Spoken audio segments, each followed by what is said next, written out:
ನಿನ್ನೆ ಕೊಟ್ಟಿರೋ ವಿಷಯ ನಂಗೆ ಗೊತ್ತಿಲ್ಲ. ನನಗೆ ಒಂದು ಅರ್ಜಿ ಕೊಟ್ಟಿದ್ದು ನಿಜ. ಕುಮಾರಗೌಡ ಮತ್ತು ಪ್ರೇಮ್ ಕುಮಾರ್ ಅಂತೇಳಿ ಅವರು ಅರ್ಜಿ ಕೊಟ್ಟಿದ್ದು ನಿಜ. ಅರ್ಜಿನ ನಾನು ರಾಜ್ಯಕ್ಕೆ ಕಳಿಸಿರ್ತಕ್ಕಂಥದ್ದು ಸಹ ನಿಜ ಆಗಿದೆ. ಅಷ್ಟು ವಿಷಯ ಮಾತ್ರ ನನಗೆ ಗೊತ್ತಿದೆ. ಏನಕ್ಕೆ ಸರ್ ಪ್ರತಾಪ್ ಸಿಂಹ ಅವರು ಟಾರ್ಗೆಟ್ ಆಗ್ತಿದ್ದಾರೆ? ಟಾರ್ಗೆಟ್ ಅಂತ ಯಾರೂ ಸಹ ಅವ್ರಿಗೆ ಟಾರ್ಗೆಟ್ ಮಾಡ್ತಾ ಇಲ್ಲ. ಕೆಲವು ಅವರ ನೀತಿಗಳಿಂದ ಅದು ಟಾರ್ಗೆಟ್ ಅಂತ ನಿಮಗನ್ನಿಸ್ಬೋದು. ಪಕ್ಷ ಒಂದು ಶಿಸ್ತಿನ ಒಂದು ಪಕ್ಷ ಇದೆ.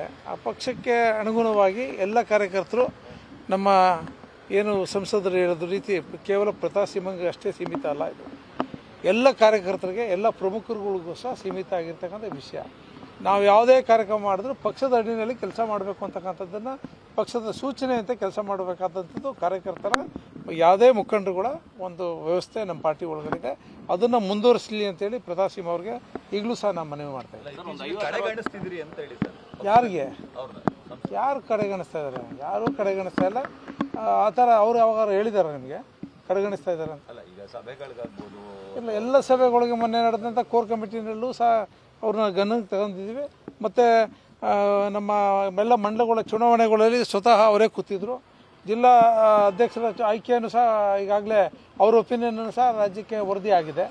ಅದರಿಂದ ಅವ್ರಿಗೆ ಕಡೆಗಣಿಸುವಂಥ ಪ್ರಶ್ನೆ ಭಾರತೀಯ ಜನತಾ ಪಾರ್ಟಿನಲ್ಲಿ ಇಲ್ಲ. ಯಾಕಂತ ಹೇಳಿದ್ರೆ ಪಕ್ಷ ಒಂದು ಕಡೆ ಹೋರಾಟ ಮಾಡ್ತಿದ್ರೆ ಅವ್ರು ಇನ್ನೊಂದು ಕಡೆ ಹೋರಾಟ ಮಾಡ್ತಾರೆ. ಅದು ಯಾರೂ ಸಹ ಮಾಡಬಾರ್ದು ಅಂತಕ್ಕಂಥ ಮನವಿನ ನಾನು ಮಾಡ್ತೀನಿ. ಯಾವುದೇ ಕಾರ್ಯಕರ್ತರು ಯಾರು ಎಷ್ಟೇ ದೊಡ್ಡವರು ಸಹ ಪಕ್ಷದ ಒಂದು ಶಿಸ್ತಿನಲ್ಲಿ ನಾವು ಕೆಲಸ ಮಾಡಬೇಕಾಗತ್ತೆ ಅಂತಕ್ಕಂಥದ್ದು ನಮ್ಮ ಪಕ್ಷದ ಸಿದ್ಧಾಂತ.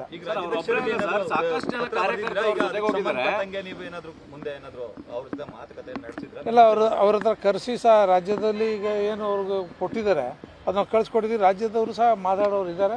ನಾನು ಸಹ ವೈಯಕ್ತಿಕವಾಗಿ ಅವ್ರ ಜೊತೆ ಮಾತಾಡ್ತೀನಿ. ಸಾಕಷ್ಟು ಜನ ಕಾರ್ಯಕರ್ತರು ಮುಖಂಡರುಗಳಿದ್ದಾರೆ. ಈಗ ಯಾರೋ ಒಬ್ಬರು ಮುಖಂಡರು ಹೋಗ್ತಾರೆ ಅಂದರೆ ಅವರಿಂದ ಒಂದಷ್ಟು ಜನ ಹೋಗ್ತಾರೆ. ಅದಾಗಿದೆ, ಇಲ್ಲ ಅಂತ ನಾನು ಹೇಳೋದಿಲ್ಲ. ಅದಾಗಬಾರ್ದು ಅಂತಕ್ಕಂಥ ಒತ್ತಾಯ ನಂದು ಇದೆ.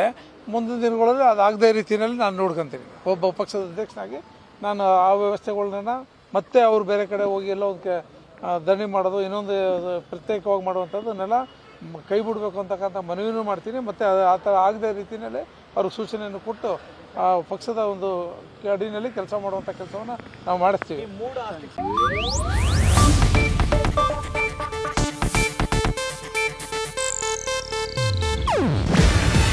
ಇದು ಏಷ್ಯಾನೆಟ್ ನ್ಯೂಸ್ ನೆಟ್ವರ್ಕ್ ಪ್ರಸ್ತುತಿ.